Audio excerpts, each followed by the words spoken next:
হাইকোর্টের অনুমতিতে আজ রাজভবনের সামনে ধর্নায় শুভেন্দু অধিকারী। রাজ্যের বিরোধী দলনেতার সঙ্গে বিজেপি বিধায়কেরা ছাড়াও রয়েছেন ভোট পরবর্তী হিংসায় আক্রান্তরা। শুভেন্দু অধিকারী নিজেই এক স্যান্ডেলে পোস্ট করে তা জানিয়েছেন।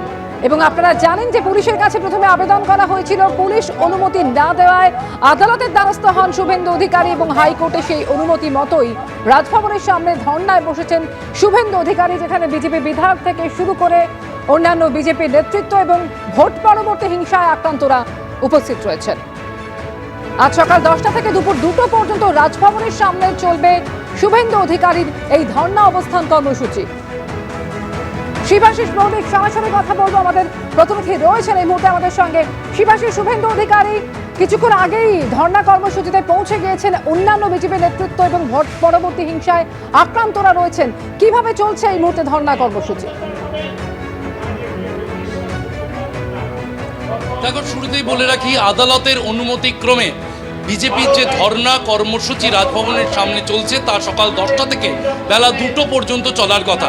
আমার ক্যামেরা প্রতিনিধি কৌশিককে বলবো একটু ছবিটা দেখাতে। দর্শক আসনে যারা রয়েছেন, যাদের জন্য আজকের এই ধর্ণা কর্মসূচি, বিজেপির যে ভোট পরবর্তী হিংসায় যারা আক্রান্ত বলে অভিযোগ, আমি তাদের ছবিটা একবার তুলে ধরতে বলবো কৌশিককে।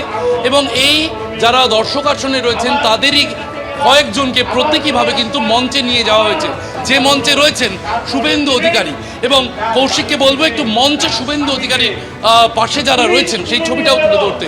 একদিকে 300 যারা আক্রান্ত তারা রয়েছেন এবং অন্যদিকে শুভেন্দু অধিকারী সহ যে বিজেপি নেতৃত্ব, মঞ্চের যে ছবি আমরা তুলে ধরছি, শুভেন্দু অধিকারী রাজ্যের বিরোধী দলনেতা, তার পাশে রয়েছেন তাপস রায় রয়েছেন, অশোক কীর্তনিয়া রয়েছেন, প্রীতম দত্ত রয়েছেন, গৌতম বাগচি রয়েছেন, রুদ্রনীল ঘোষ রয়েছেন এবং তাদের সঙ্গে কিন্তু ভোট পরবর্তী হিংসায় যারা আক্রান্ত বলে অভিযোগ তাদেরও একাংশকে কিন্তু মঞ্চে নিয়ে যাওয়া হয়েছে এবং তারা তাদের বক্তব্য তুলে ধরছেন।